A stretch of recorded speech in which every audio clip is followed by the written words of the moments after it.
नमस्कार, सुदर्शन न्यूज में आपका स्वागत है। मैं हूं मुकेश कुमार और आप देख रहे हैं जवाब तो चाहिए। जवाब तो चाहिए में आज हम बात करेंगे हाथरस में मची भगदड़ की, धर्मांतरण पर इलाहाबाद कोर्ट के ऐतिहासिक टिप्पणी की और संसद में राहुल के हिंदुत्व पर किए हमले पर प्रधानमंत्री मोदी के जवाब की। हाथरस में सत्संग में मची भगदड़ में 100 से ज्यादा लोगों की मौत हो गई है और इतने ही घायल भी हुए हैं। मरने वालों में महिलाएं और बच्चों की संख्या ज्यादा है। उत्तर प्रदेश के मुख्यमंत्री योगी आदित्यनाथ ने घटना पर पहले शोक जताया, फिर संज्ञान लेते हुए तत्काल घटना की जांच के आदेश भी दे दिए और कल वो खुद हाथरस भी जा रहे हैं। चीफ सेक्रेटरी मनोज कुमार और डीजीपी प्रशांत कुमार हाथरस पहुंच चुके हैं। मिली जानकारी के मुताबिक सत्संग में अनुमान से ज्यादा लोग पहुंच गए थे। गर्मी और भीड़ के कारण लोग कुछ बेहोश होकर गिर गए और उसके बाद भगदड़ मच गई और एक दूसरे पर लोग चढ़कर भागने लगे। सूत्रों की माने तो करीब 50,000 से ज्यादा लोग सत्संग में मौजूद थे। मामले पर प्रधानमंत्री मोदी ने भी संज्ञान लिया है और राहुल गांधी के सवालों का जवाब देने के क्रम में जब उन्हें घटना के बारे में पता चला तो उन्होंने बीच में ही घटना का जिक्र करते हुए मरने वालों के प्रति संवेदना व्यक्त की। मोदी जी ने हिंदुओं को हिंसक बताने वाले राहुल गांधी के हमले का जवाब देते हुए कहा कि बाल आरोप को गंभीरता से लिया जाना चाहिए और अभी कांग्रेस बाल राहुल का मन बहला रही है। मोदी ने अपने जवाब में कांग्रेस और राहुल गांधी पर जमकर हमला बोला। मोदी ने बारी बारी से उन सभी सवालों का जवाब दिया जिसे राहुल गांधी ने कल संसद में उठाया था और बीजेपी पर हमला किया था। इन दोनों घटनाओं के साथ साथ आज हम यह भी बात करेंगे कि इलाहाबाद कोर्ट में धर्मांतरण के मुद्दे पर आरोपी के बेल को रिजेक्ट करते हुए कोर्ट में क्या टिप्पणी की गई जज के द्वारा, वो भी बताएंगे। कोर्ट की टिप्पणी ऐतिहासिक है क्योंकि पहली बार कोर्ट ने धर्मांतरण की गंभीरता को समझते हुए केवल बेल ही रिजेक्ट नहीं किया बल्कि कहा कि यदि यह होता तो एक दिन में बहुसंख्यक अल्पसंख्यक हो जाएंगे। रांची विश्वविद्यालय में भी धर्मांतरण गैंग के टूल किट ने कैसे सिलेबस में ईसाईयत को प्रचारित करने वाली पुस्तक को शामिल करवा दिया था, इस पर भी हम चर्चा करेंगे। तीनों महत्वपूर्ण मुद्दों के साथ आज हम अपने पैनलिस्ट के साथ चर्चा करेंगे कि आखिर हादसे हो जाने के बाद भी प्रशासन क्यों जागता है। इतनी बड़ी संख्या में भीड़ के जुटने का अंदाजा हाथरस प्रशासन को क्यों नहीं हो पाया। क्या मोदी के सवाल के बाद, मोदी के जवाब के बाद राहुल गांधी अपने हिंदुत्व वाले बयान के लिए देश से मांगेंगे माफी? और क्या कोर्ट की टिप्पणी के बाद धर्मांतरण गैंग का मनोबल टूटेगा या वो और भी ज्यादा संगठित होकर के धर्मांतरण का कार्य में जुट जाएंगे? करेंगे चर्चा और चर्चा के लिए हमारे साथ कुछ मेहमान होंगे, उनसे भी आपका हम परिचय करवाएंगे। लेकिन सबसे पहले जो है हाथरस में जो घटना हुई उससे रिलेटेड कुछ खबरें आई हैं, ब्रेकिंग न्यूज है, वो भी हम आपको दिखाएंगे। लेकिन ये जो 3 विंडो है आज इन 3 खबरों को हम आपको दिखाएंगे। पहला हाथरस की घटना है, मौत की भगदड़। वहां पर सत्संग में 50,000 से ज्यादा लोग वहां पर जमा हो गए थे और उस दौरान कुछ लोग बेहोश हो गए क्योंकि गर्मी का ये मौसम है और उस तरीके के इंतजाम वहां पे नहीं थे कि गर्मी से बचा जा सके। और इतनी बड़ी संख्या में जब लोग जमा हो गए तो गर्मी और भीड़ के कारण कुछ लोग बेहोश होकर के गिर गए। उसके बाद भगदड़ मच गई, लोग एक दूसरे पर चढ़ के भागने लगे और इसी दौरान करीब 100 लोगों की मौत हो गई, जिसमें बच्चे और महिलाओं की संख्या ज्यादा है। घायलों का इलाज जो है स्थानीय हॉस्पिटल वहां भी किया जा रहा है। कुछ लोगों को एटा भी भेजा गया है बगल के जिला अस्पताल में, वहां पर सभी का ध्यान रखा जा रहा है। प्रशासन ने भी संज्ञान लिया है, मामले की जांच के आदेश दे दिए हैं योगी सरकार ने।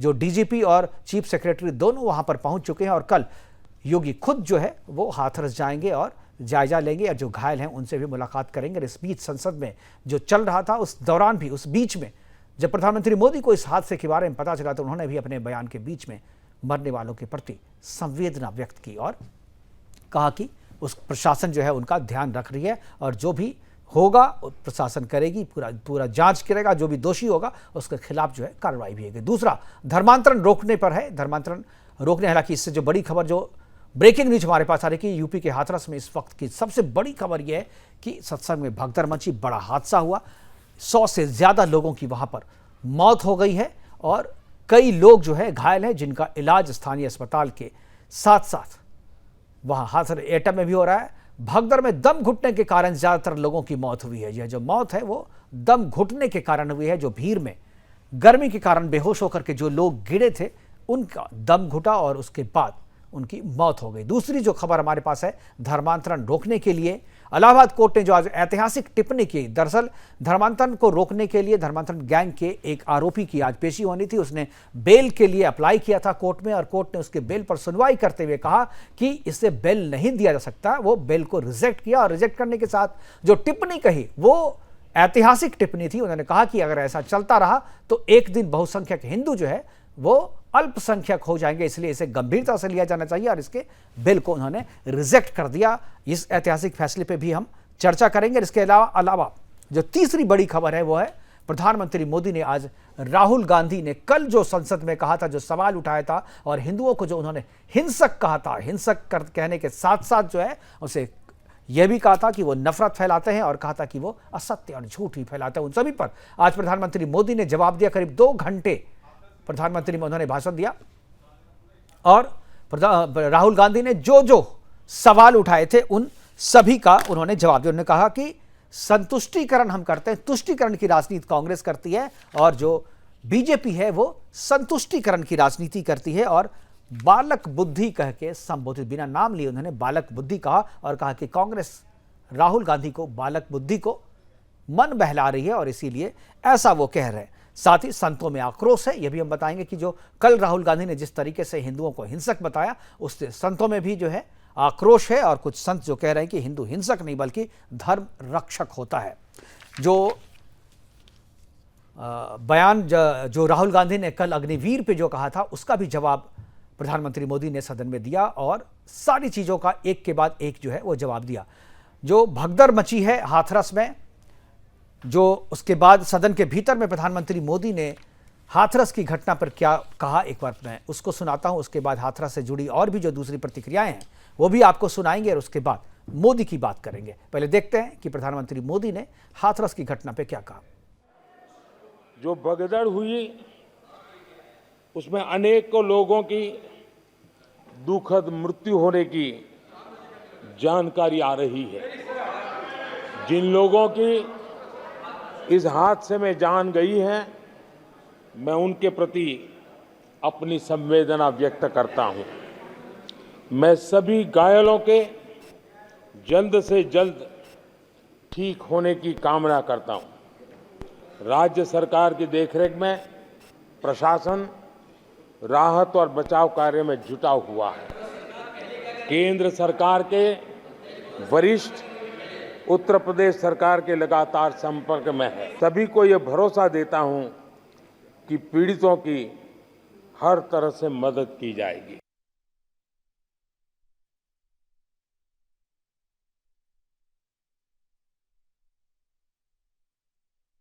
पद हाथरस में तहसील सिकंदरा अंतर्गत गांव मुगलगढ़ी में एक आयोजन भोले बाबा का समागम हो रहा था, जिसमें जब समागम अंत हो रहा था तो उस समय अत्यधिक उमस के कारण जब वहां से लोग निकलने को हुए तो उस समय ये घटना कारित हुई है। सर लगभग कितने लोगों की मरने की इसमें पुष्टि हुई है? देखिए, अभी इसमें जिला प्रशासन अपनी तरफ से पूरी इसमें कार्रवाई कर रहा है, जिसमें कि सभी घायलों को अस्पताल और जितने भी अन्य लोग हैं उनको वहां से निकाल के अस्पताल भेजा जा रहा है। अभी एग्जैक्ट नंबर प्लान हुआ यहाँ पे जो अभी CHC से जो मुझे डॉक्टरों ने बताया है कि लगभग 50 से 60 के आसपास की एक फिगर एक है जिन जो मृतक हुए हैं। इसमें एक प्राइवेट आयोजन था जिसमें कि पूरी ड्यूटी कानून व्यवस्था और सुरक्षा के लिए लगाई गई थी और इसमें बाकी व्यवस्था जो अंदर की जानी थी वो स्वयं उनके द्वारा की जानी थी। और इस संबंध में उच्च अधिकारी द्वारा एक उच्च स्तर पर एक जांच कमेटी भी गठित की गई है। आदरणीय सभापति जी, तो डीएम ने कहा कि जो प्राइवेट आयोजन था अंदर की व्यवस्था जो है वो आयोजकों पे थी, बाहर की सुरक्षा व्यवस्था जो है वो प्रशासन के पास थी, उससे किया था। लेकिन ये जांच का विषय है कि आखिर इतने बड़े आयोजन की इजाज़त कैसे मिलती है। अगर इस बात की जांच क्यों नहीं की जाती है कि जो प्राइवेट आयोजक है वो आयोजक इतना बड़ा आयोजन करने में सक्षम है या नहीं है। इतनी बड़ी संख्या में अगर लोगों को बुलाया जा रहा है तो उनके इंतजाम क्या है, खासतौर पे गर्मी के इस मौसम में उमस के कारण अगर लोग बेहोश हो रहे हैं तो ये प्रशासन की भी जिम्मेदारी बनती है कि वो पहले से इस बात की जाँच करें कि इतने लोग अगर वहाँ पर आ रहे हैं तो उसके वहाँ पर रहने ठहरने और प्रोग्राम में हिस्सा लेने के इंतजाम क्या है। और इस बात को कह करके नहीं बता जा सकता कि वह जो है एक प्राइवेट आयोजन था और प्राइवेट आयोजन में अंदर की व्यवस्था जो है वह आयोजकों पे थी और बाहर की व्यवस्था पुलिस ने कर रखी थी, संभाल रखी थी। ये बचने का एक रास्ता है, इसे बचा जाना चाहिए, क्योंकि आगे भी इस तरीके के हादसे होते रहेंगे। अगर इसी तरीके के बयान आते रहे और इसी तरह से अगर बचाव होता रहा तो आगे भी ऐसे हादसे होते रहेंगे और जिम्मेदारी कोई भी नहीं लेगा। आगे इस तरीके के हादसे नहीं हो, इसलिए जरूरत है कि इजाजत देने से पहले, यानी प्रोग्राम की इजाजत देने से पहले उन सारी व्यवस्थाओं को एक बार क्रॉस चेक करे प्रशासन और सबकी जिम्मेदारी तय करे, ताकि आगे से इस तरीके का हादसा नहीं हो। चर्चा करेंगे आज प्रधानमंत्री मोदी ने संसद में।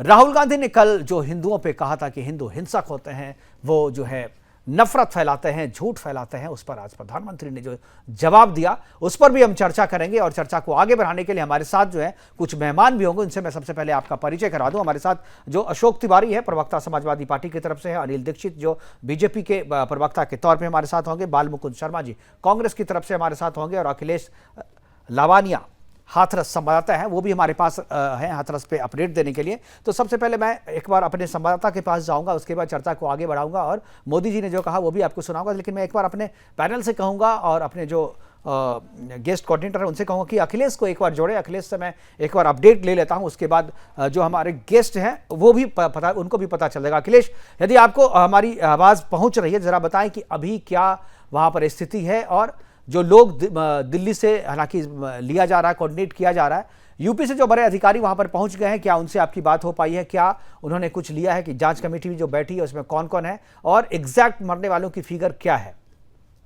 देखिए, मैं आपको बता दूं, पूरा मामला हाथरस कोतवाली सिकंदराबाद क्षेत्र का है, जहां पर 70 से 75 लोगों की मौत हो चुकी है, और जो मौत हुई है उन लोगों को जब सामुदायिक सीएचसी से जिला अस्पताल के लिए लाया जा रहा है। क्या वहां से जो चीफ सेक्रेटरी पहुंचने वाले थे, जो डीजीपी पहुंचने वाले थे, क्या घटनास्थल पर पहुंच चुके हैं? जी, अभी तक तो नहीं आए हैं। लोगों का इंतजार किया जा रहा है कि डीजीपी आ रहे हैं और चीफ सेक्रेटरी भी आ रहे हैं। अच्छा, जो लोग वहां पर भगदड़ मचे थे, आयोजकों से आपकी बात हुई थी कि क्या उन्हें प्रशासन ने इजाजत दी थी प्रोग्राम करने की? जी, हमारी जिलाधिकारी से बात हुई तो जिलाधिकारी बता रहे थे कि एसडीएम द्वारा परमिशन थी कार्यक्रम की। कितने लोग आएंगे, क्या इसका अनुमान था प्रशासन को, या जो आयोजक थे, आयोजक से आपकी बात हुई है? क्या पुलिस उसे भी इसको लेकर वो चुप्पी साधे हुए हैं। इसके लिए कोई अवगत नहीं कराया कि कितने लोगों की परमिशन थी। जो आयोजक हैं, क्या पुलिस प्रशासन उनसे भी पूछताछ कर रही है? क्या उन्हें हिरासत में लिया गया है? जी, अभी तो जांच चल रही है। अब जांच के द्वारा जो पता कराया जाएगा क्या होगा, उसकी अभी तक कोई पुष्टि नहीं की जा सकती कि किन लोगों पे हिरासत में लिया जाएगा, किन लोगों पे एफआईआर क्लियर नहीं किया जा सकता अभी। ठीक है, आप नजर बनाए रखिए अखिलेश, हम आपसे आगे भी जो है करेंगे। अभी तो हमारे साथ जुड़ने के लिए और अपडेट देने के लिए आपका धन्यवाद। चर्चा को हम आगे बढ़ाएंगे, और पहले चर्चा को आगे बढ़ाने से पहले एक बार संसद में आज जो प्रधानमंत्री मोदी ने कहा, मैं अपने पैनल से कहूंगा कि एक बार जरा हमारे दर्शकों को और हमारे जो पैनलिस्ट हैं उनको भी सुना दें कि आज प्रधानमंत्री मोदी ने क्या कहा। हालांकि बहुत सारे जो हमारे पैनलिस्ट हैं वो, मुझे लगता है कि आज प्रधानमंत्री जब बोल रहे थे तो सभी संसद टीवी के सामने होंगे, सुन भी रहे होंगे। लेकिन एक बार मैंने जिस पे हिंदुत्व वाला जो मसला है उसको मैंने अलग से आपको दिखाता हूं, उसके बाद जो है चर्चा को हम आगे बढ़ाएंगे। एक बार मैं कहूंगा अपने पैनलिस्ट से, एक बार प्रधानमंत्री मोदी ने जो कहा है हिंदुत्व को लेकर के, जो उन्होंने बातें कही है, जो जवाब दिया है, उसको एक बार सुनते हैं। उसके बाद जो हमारे गेस्ट हैं उनके साथ चर्चा करेंगे। सभापति जी,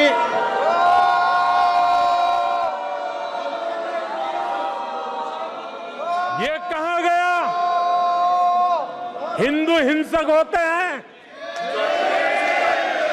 ये है आपके संस्कार, ये है आपका चरित्र, ये है आपकी सोच, ये है आपकी नफरत इस देश के हिंदुओं के साथ। ये करने में आदरणीय सभापति जी, ये देश शताब्दियों तक इसे भूलने वाला नहीं है। आदरणीय सभापति जी, करेंगे चर्चा, और चर्चा को आगे बढ़ाने के लिए हमारे मेहमान जुड़ चुके हैं, उनसे मैं परिचय आपको अब करवा चुका हूं। और प्रवक्ता अशोक तिवारी जो समाजवादी पार्टी की तरफ से हैं, मैं उनसे आज चर्चा की शुरुआत करूंगा। अशोक तिवारी जी, आपने भी सुना कल जो राहुल गांधी जी ने कहा था, वो भी आपने सुना होगा, आज मोदी जी ने कहा वो भी आपने सुना। मैं सबसे पहले हमारे जितने भी पैनलिस्ट हैं, मैं सबसे चाहूंगा पहली टिप्पणी मोदी जी के इस जवाब पे क्या है आपकी? देखिए, आदरणीय मोदी जी ने कहा, वो अपने तरफ से कहा, तो जो बात समझ रहे हैं उन्हें वैसा कहा। हमारे यहाँ तक समझ में राहुल जी ने आदरणीय मोदी जी जैसा कह रहे हैं वैसा नहीं कहा था। उन्होंने सारे हिंदुओं को नहीं कहा। उन्होंने भारतीय जनता पार्टी से जो हिंदू जुड़े हैं उनको कहा था, उनकी शैली कुछ इस तरह की है कि वो समझने में किसी को कुछ आया, किसी को कुछ आया, समझने में नहीं आया लोग। शैली इस तरह की बनी। तिवारी जी, अशोक तिवारी जी, आप लोग बड़ा डिफेंड करने के लिए बड़ा अपना दिमाग लगा देते हैं। ये जो भी राहुल गांधी जी ने कहा था, लाइव देख रही थी पूरी जनता, पूरा देश लाइव देख रहा था, संसद टीवी पर लाइव था। ऐसा नहीं है कि ये किसी खास चैनल ने उसको दिखाया था और उसको तोड़ मरोड़ दिया, वो लाइव था। सब उन्होंने कहा कि जो हिंदू हिंदू करते हैं, ये जो हिंदू हैं वो हिंसक कहते हैं, जो है। मैं वही बात कह रहा हूँ। हाँ। देश के सामने लाइव डिबेट है, कोई छिपी हुई डिबेट नहीं है, इसको कोई तोड़ा मोड़ा नहीं। ठीक है बालमुकुंद जी, मैं आऊंगा आपको, मैं पता है आपके नेता हैं, आपसे भी पूछूंगा। सच्चाई ये है कि उन्होंने, उनका आशय जो है भाजपा के तथाकथित हिंदुत्ववाद पर था, उनका आशय पूरे देश के लिए नहीं था, जैसा मुझे लगा। चलिए ठीक है, बालमुकुंद जी जो कहेंगे एक बार वो बोल बालमुकुंद जी। बड़े शर्म का विषय है कि देश के प्रधानमंत्री कितनी साफगोई से झूठ बोलते हैं। राहुल जी ने जो कहा वो बीजेपी के बारे में कहा, आरएसएस के बारे में कहा और मोदी जी के बारे में कहा। ये हिंदुओं के ठेकेदार नहीं है, वो तो भगवान शिव की मूर्ति लेकर के उनको, मोदी जी को और उनको शिक्षा देना चाहते थे कि ना डरो ना डराओ। और उसको भी आप क्या बात, मीडिया का भी एक जो पूरा तबका है, मीडिया का भी एक वर्ग है, वो इस झूठ को बुनाने में लगा हुआ है। मैं ये बताता हूं, इस देश में 85% के आसपास हिंदू हैं। कोई मन से भी ऐसी बात नहीं सोच सकता हिंदू धर्म के बारे में। मुझे गर्व है, मैं ब्राह्मण भी हूं, हिंदू भी हूं, लेकिन ये हिंदुओं के ठेकेदार है क्या भाजपा के लोग? ये राहुल जी ने कहा है। ये बात तो मैं कांग्रेस के उन सांसदों से भी पूछना चाहूंगा कि जब राहुल गांधी ऐसा बोल रहे थे तो उन्होंने इसका विरोध क्यों नहीं किया? वो भी तो हिंदू थे। मुकेश जी आप मेरी बात सुनिए। जिन लोगों ने वोट दिया, बहुत कम परसेंटेज में, मात्रा में फर्क है। जो लोग अपनी बुद्धि और विवेक से फैसला किया, हमारे को भी वोट दिया, हम 234 की संख्या में बैठे वहां। आपको अब जो लोगों को दिन रात ये डर सताता है ना कि हम 234 पर पहुंच गए और कल 334 पर जाएंगे, वो हिंदू चिल्ला रहे हैं। अरे बालमुकुंद जी, शुरुआत तो राहुल गांधी जी ने की ना। राहुल गांधी जी ने कुछ नहीं किया। क्यों? मैं सुनवाऊं क्या मैं फिर आपको? उन्होंने क्या, आपके हिसाब से क्या कहा उन्होंने? आपके नेता ने एग्जैक्ट, आपको अगर याद होगा, आपके नेता क्या कहा, बताइए आप जरा सा मुझे। मैं बताता हूँ, मैं बिल्कुल हिंदी में बताता हूँ आपको। हिंदी में ही बताइए। हाँ, हरियाणवी में बता दूं? अरे आप हिंदी में बताइए। हाँ, कोई बीजेपी, कोई नरेंद्र मोदी, कोई आरएसएस ठेकेदार नहीं है हिंदुओं के। ये आप विश्लेषण कर रहे हैं, ये आप विश्लेषण कर रहे हैं, उसका आशय निकाल रहे हैं। जो बोला है उन्होंने उसका मतलब निकाल रहे हैं। आप एग्जैक्टली क्या कहा वो चीज आप नहीं कह रहे। उन्होंने कहा कि जो हिंदू हैं वो नफरत फैलाते हैं, हिंसा करते हैं, झूठ फैलाते हैं, ये बात कही उन्होंने। आप कहें तो मैं एक बार फिर से आपको दिखा दूं, मैं सुना दूं एक बार। नहीं आप बोलिए, मैं आपको सुनवा देता हूं। एक बार मैं अपने प्रोड्यूसर से कहूंगा कि एक बार सुधार करिए। आप लोगों को भी जनता के बीच में जाना पड़ता है, आपकी भी जवाबदेही है। इस देश में सुप्रीम कोर्ट की भी जवाबदेही है। अगर राजनीतिक दलों की जिम्मेवारी है तो आपकी जिम्मेवारी है, सबकी जिम्मेदारी है। हम अपनी जिम्मेदारी को निभाते रहते हैं और आज भी पूरी जिम्मेदारी से बोल रहे हैं। आप कौन सी बात पे करें कि हमने जिम्मेदारी नहीं निभाई और आपने निभा दी? कौन सी बात है बताइए। मैं ये कहता हूँ, उसी भाषण के बीच में 2 बार राहुल जी ने कहा बीजेपी के बारे में, जो बीजेपी बोला। अब आप पूरा क्रोनोलॉजी, आपको मैं पूरा बताता हूं। मैं पूरे भाषण में था, मैं पूरे भाषण को देख रहा था, सुन रहा था। पहले राहुल ने बोला, राहुल गांधी जी के बोलने के बाद जो है, जैसे ही उन्होंने बोला वैसे ही कांग्रेस के सांसदों ने विरोध किया, वैसा ही उठ के खड़ा हो गए। उसके बाद विरोध को देखते हुए उन्होंने अपनी बात बदली। उन्होंने कहा कि ये बीजेपी के हिंदू। वही बात, यही बात वो सबके पूरे देश के सामने हुआ। आपकी मंशा जो है, आपकी मंशा जो थी वो हिंदुओं को हिंसक कहने की थी, लेकिन तत्काल विरोध को देखते हुए उन्होंने अपना लाइन चेंज किया और उसमें बाद में दूसरी लाइन में उन्होंने कहा कि ये बीजेपी के हिंदू। बाद में दूसरी लाइन में कहा और उसके बाद उन्होंने बाद में तीसरी लाइन कही कि आप हिंदुत्व के ठेकेदार नहीं हो। कोई हिंदुत्व का ठेकेदार नहीं है। आप केवल संसद में जो बोलते हैं वो पूरा देश सुनता है, पूरी जनता सुनती है। और उनके बोलने के साथ मुझे भी दुख हुआ था। मुझे भी लगा कि उनको ऐसा नहीं बोलना चाहिए था। आप लोगों को नहीं लगा, पता नहीं क्यों नहीं लगा। अगर आप सच्चे हिंदू होते तो आपको भी लगना चाहिए था। मैं बताता हूं आपको, जो देश के प्रधानमंत्री ये कहते हैं कुछ दिन पहले कि मुझे तो अब ये महसूस होता है कि मेरा तो बायोलॉजिकल जन्म ही नहीं हुआ है, वो भगवान का स्वरूप मानने लगे। अब आप बात को बदल रहे हैं। अब आप बात को बदल रहे हैं। इस बात को राहुल गांधी ने बोल दिया ना। जो बात बोले जिस पे चर्चा हो रही है उस पे कहिए ना, वही बात है ना कि जो बात पे आप फंसते हैं, जिस बात पे आपको लगता है कि हमारे पास जवाब नहीं है, तो उस बात को आप किनारे कर देते हैं वहां से। नहीं, 240 सीट आने के बाद जमीन पे आ गए मोदी जी। बॉडी लैंग्वेज दिखती है आपको मोदी जी की? अरे बॉडी लैंग्वेज 240 नहीं, अगर बीजेपी तो 2 से 240 पहुंची है ना, 373 भी पहुंची थी ना। अभी अगर किसी को सीट नहीं आए, अगर तो आप क्या, आप हिंदू, आप मोदी से लड़िए ना, बीजेपी से लड़िए, मोदी से लड़िए ना। आप हिंदुओं से क्यों लड़ रहे हैं? आप हिंदुओं से क्यों लड़ रहे हैं? चीजों को आप डाइवर्ट कर रहे हैं, चीजों को। मोदी से लड़ रहे हैं। मोदी को हिंदू का ठेकेदार है, अरे आप लोग बना रहे हैं ना। आप तो हिंदुत्व पे क्यों ये कर रहे हैं? हमारे साथ हमारे साथ अनिल दीक्षित जी है। मैं एक बार अनिल जी के, ठीक है, मैं अनिल जी के पास जाऊंगा और पैनल से कहूंगा कि एक बार नाम ठीक करें अनिल दीक्षित जी का। अनिल जी के पास जाऊंगा। अनिल जी नमस्ते से नमो नमः। ठीक है, हम जान गए, आपको साबित करना पड़ता है ना बार बार। आप संसद में जो बैठे हुए थे सांसद, वो भी हिंदू थे, किसी ने भी विरोध नहीं किया राहुल गांधी की इस बात का। करना चाहिए था, अगर वो हिंदू होते सही में तो उनको करना चाहिए था, वहीं पर राहुल गांधी को टोकना चाहिए था कि आप राजनीतिक लड़ाई में पूरे हिंदू समाज को हिंसक नहीं कह सकते। ठीक है, अनिल दीक्षित जी क्या कहेंगे? अनिल दीक्षित जी, आज जो मोदी जी ने जवाब दिया, जिस तरीके से उन्होंने कहा कि संतुष्टिकरण की राजनीति करती है, तुष्टिकरण की राजनीति नहीं करती है बीजेपी। अनिल जी, ये इनका कोई नया एजेंडा नहीं भाई साहब, ये बहुत पुराना एजेंडा इनका चल रहा है। अभी चुनाव के पहले आपने देखा था इनके साथ के लोग, स्टालिन वगैरह ने हिंदुओं के लिए क्या कहा था, मच्छर है, खटमल है। इनकी प्लानिंग बहुत पहले से चल रही है हिंदुओं को अपमानित करने की। और वो व्यक्ति हिंदुओं को हिंसक बता रहा है जो जरा ये अपने पिताजी के बाद का नाम बता दे कि इनके पिताजी के बाद इनके कौन से हिंदू पुरखे थे जो शुद्ध रूप से इस्लामीकरण में ओतप्रोत है। वो व्यक्ति हमको अगर ज्ञान देगा कि हिंदू हिंसक हो रहे हैं, तो ये विडंबना है मित्रों।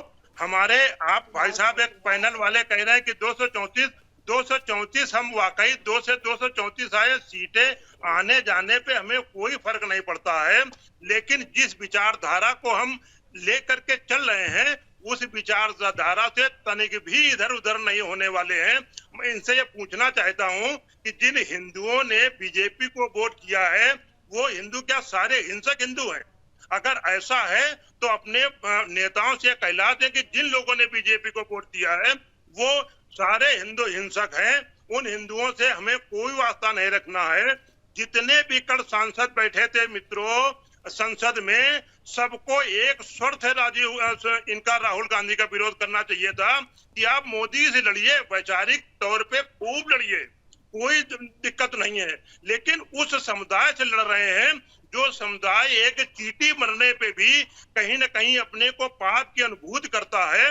उस 85% समुदाय को हिंसक बताना और दल बल के साथ हिंसक बताना, ये मित्रों ठीक है कि आज इनकी संख्या 99 हुई है। अगर दुर्भाग्य से कहीं अगर इनकी 299 होती तो एक कल्पना कर लीजिए कि हिंदुओं के बारे में इनकी मानसिकता कैसी कैसी है।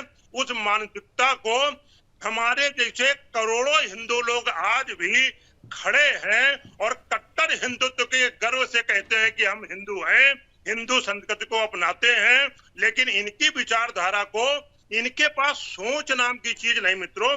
ये पहले हमको जातिवाद की जनगणना कराइए, जातिवाद से अलग अलग बिखेरते हैं, फिर इसके बाद सामूहिक होकर हिंदुओं को गाली देने का काम करते हैं। ये आखिर इनका एजेंडा क्या है? एक बार पटल में, संसद के पटल में अपना एजेंडा अगर बता दें कि हमारा एजेंडा क्या है मित्रों, हम उस एजेंडे पे काम करेंगे। इनका एजेंडा केवल हिंदुओं को गाली दे करके, तुष्टीकरण की राजनीति करके और 2-4% झूठ बोल करके हिंदुओं को गुमराह करके कि 8,500 हर खाते में आएंगे, 8,500 हर खाते में आएंगे। ये जो भोला भाला हमारा हिंदू समाज है उसको गुमराह करके अगर कुछ वोट पा लेने से कुछ सीटें बढ़ जाती हैं, सीटें बढ़ने का कोई तात्पर्य नहीं। सीटें राजनीति में घटती बढ़ती रहती हैं, लेकिन विचारधारा अक्षुण्ण होना चाहिए, विचारधारा पे अडिग होना चाहिए। भारतीय जनता पार्टी, मोदी जी अपनी विचारधारा पे आज भी अडिग हैं और आगे भी अडिग रहेंगे।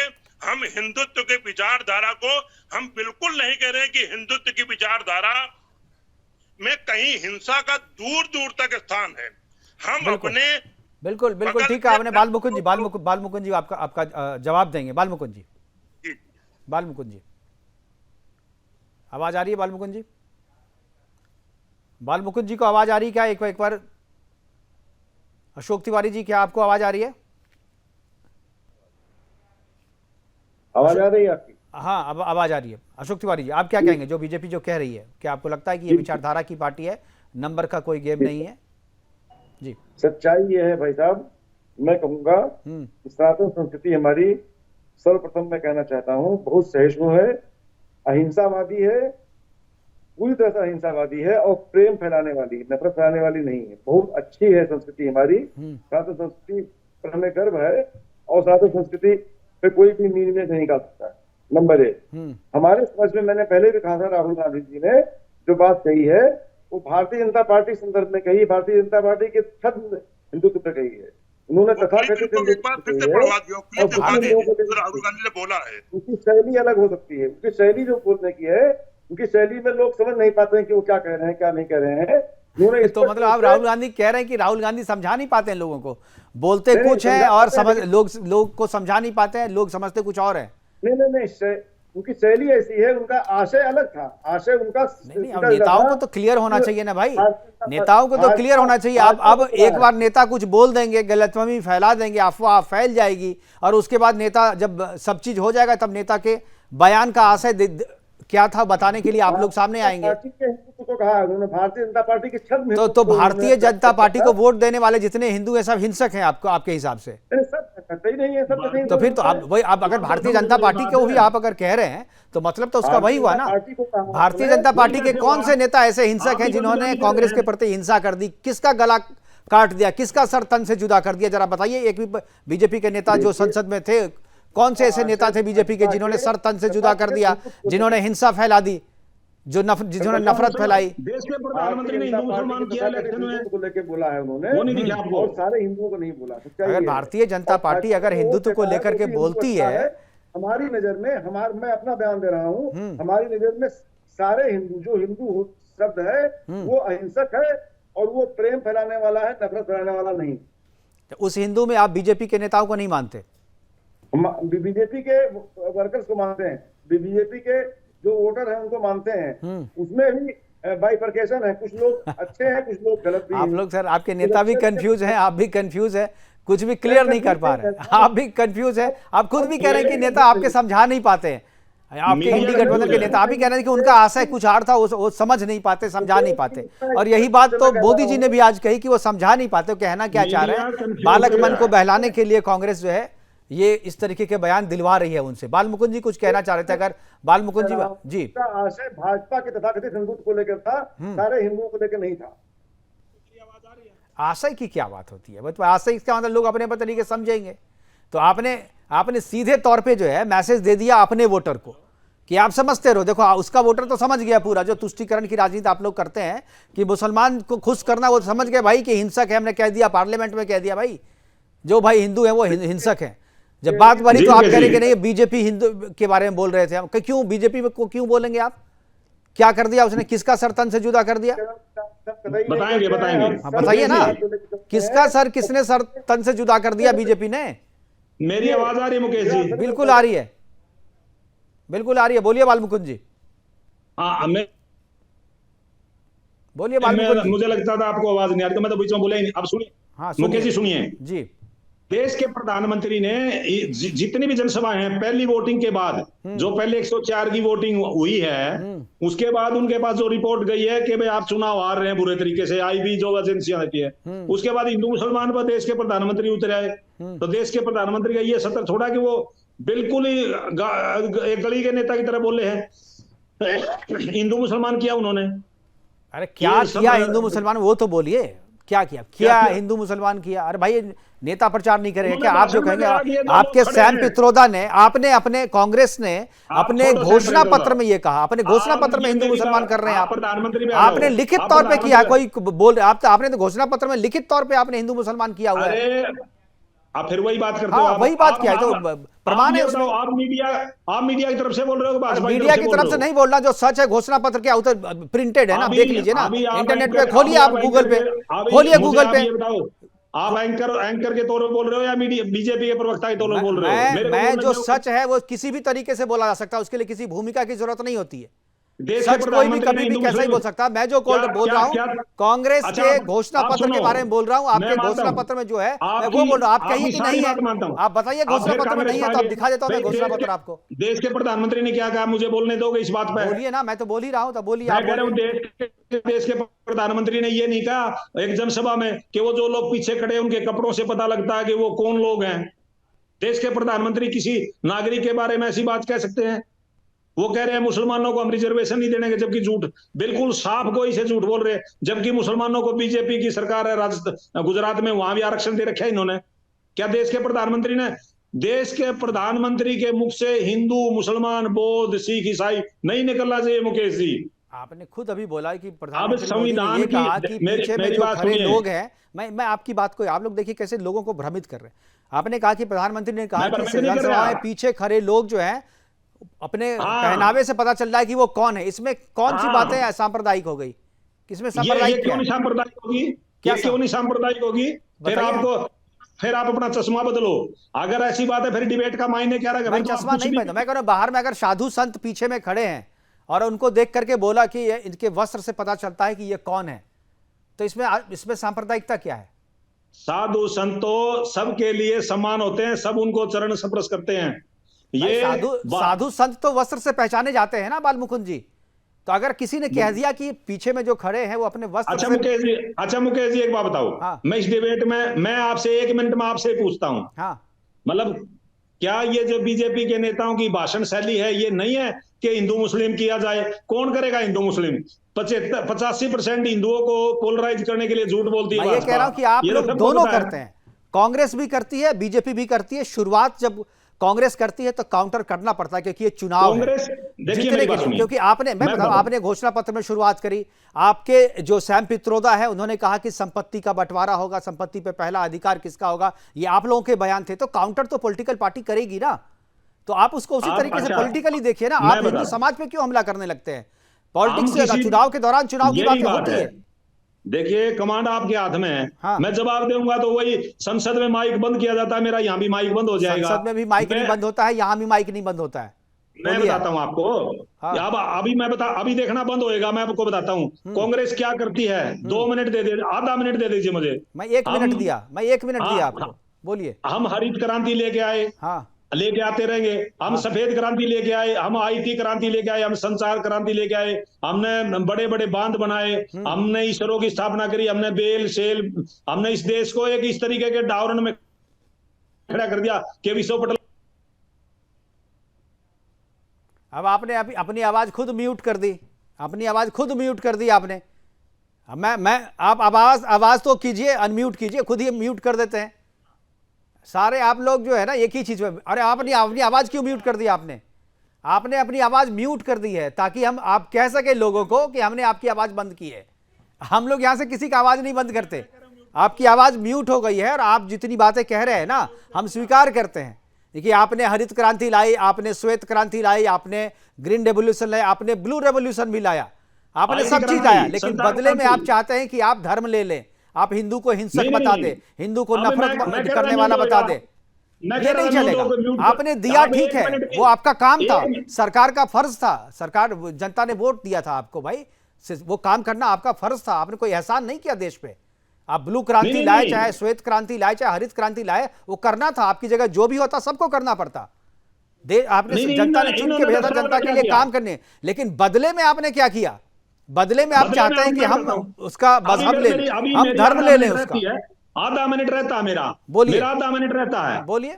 आधा मिनट रहता है, फिर मैं म्यूट कर दिया आपने। म्यूट आप खुद कर रहे हैं। आप दोनों हाथ सामने लेकर के बात कीजिए, अपना हाथ हटा दीजिए वहां से, दोनों हाथ कैमरे के सामने लेकर के बोलिए। आपका हाथ मुझे दिखना चाहिए। अनम्यूट आप कर रहे हैं खुद को, आप जनता को बेवकूफ मत बनाइए। हाँ, आप बोलिए, आप बोलिए। हाँ, आप बोलिए। मैं ये कह रहा हूं देश के प्रधानमंत्री जब ये प्रधानमंत्री के उम्मीदवार थे, हाँ। तो इन्होंने ये कहा कि हम 100 स्मार्ट सिटी बनाएंगे। हाँ। क्या कोई एक स्मार्ट सिटी बनाया? इन्होंने कहा था काला धन लेके आएंगे, क्या कोई काला धन लेके आए? आप ये बता दिए, जो प्रधानमंत्री ने 15 लाख रुपए किसी के खाते में डालने की बात की थी, को डाला? एक ऐसा वचन जो भाजपा ने, प्रधानमंत्री ने, पंडित जवाहरलाल नेहरू की जो बुराई करने वाले लोगों ने, एक ऐसा वचन जो 2014 में किया हो, पूरा किया हो, एक आप बता दीजिए। ठीक है, हो गया 30 सेकंड हो गया ना? हाँ, एक वचन हो गया ना, जो 30 ये सेकंड किया हो। ठीक है ना? अब देखिए, आपने हाथ ऊपर करके दिखाया तो अनम्यूट नहीं हुआ ना, आपकी आवाज आती रही ना? ना सर, नहीं आती रही ना आपकी आवाज। ये पहला झूठ तो आपको मैंने साबित कर दिया कि आप लोग झूठ कहते हैं। अब देखिए, हाथ आपका दिख रहा था कैमरे में तो आवाज नहीं गई, क्योंकि आप खुद अनम्यूट कर रहे थे उसको, इल्जाम लगाने के लिए। राजनीति हमारे साथ चैनल पे आके मत कीजिए ना बाल मुकुंद जी। हमारे पास जो सॉफ्टवेयर है ना, पता चल जाता है कि किसने म्यूट किया, किसने अनम्यूट किया। हमारे सॉफ्टवेयर में पता चलता है कि आपने अनम्यूट किया था। धन्यवाद। चलिए धन्यवाद। चलिए, आपका जवाब जो है हमारे साथ बीजेपी के प्रवक्ता अनिल दीक्षित जी हैं वो बताएंगे। देखिए, आपका हाथ जब तक सामने था आपकी आवाज आती रही, हाथ नीचे होता है आप अनम्यूट कर देते हैं। समझता हूं आपका गेम प्लान है, ठीक है, गेम प्लान आपका। हमारा मशीन झूठ नहीं बोलता भाई साहब, वो नहीं, बीजेपी कांग्रेस वो नहीं करता। आप अनम्यूट करके हमें आरोप लगा रहे थे। आपका हाथ जब सामने था तो आवाज आती रही आपकी। मशीन आपके हाथ में है। दीक्षित जी, हम लोग कुछ नहीं करते सर, हम चाहते हैं कि विपक्ष की आवाज भी आते रहे। इनको मालूम नहीं कि डिजिटल युग है जी, सब कुछ आप चोरी करेंगे तो अपने आप समझ में आप सामने वाले को आ जाएगा कि आप क्या कर रहे हैं। अब आप कल्पना करिए कहां चोरी की बात कर रहे हो आप, ये तो आपको मुबारक हो जी। बैठ करके इतना झूठ पाखंड बोल रहे हैं। और कांग्रेस ने हरित क्रांति दी, कांग्रेस ने दिया, कांग्रेस ने धारा तो 370 का जो कोड पैदा किया था, उस कोड को मोदी जी ने दूर किया है। और कांग्रेस के अलावा भाजपा की मित्र जो भी विचारधाराएं, जो भी योजनाएं हैं, वो सबका साथ, सबका विकास और सबका विश्वास लेकर के चलती हैं। हमारी योजनाएं अगर हिंदुओं के लिए हैं तो उतनी ही मुस्लिमों के लिए हैं, उतनी ही ईसाइयों के लिए हैं, उतनी अन्य लोगों के लिए भी हैं। हमने कभी भी अलग अलग क्षेत्रों में बांटने का प्रयास नहीं किया है।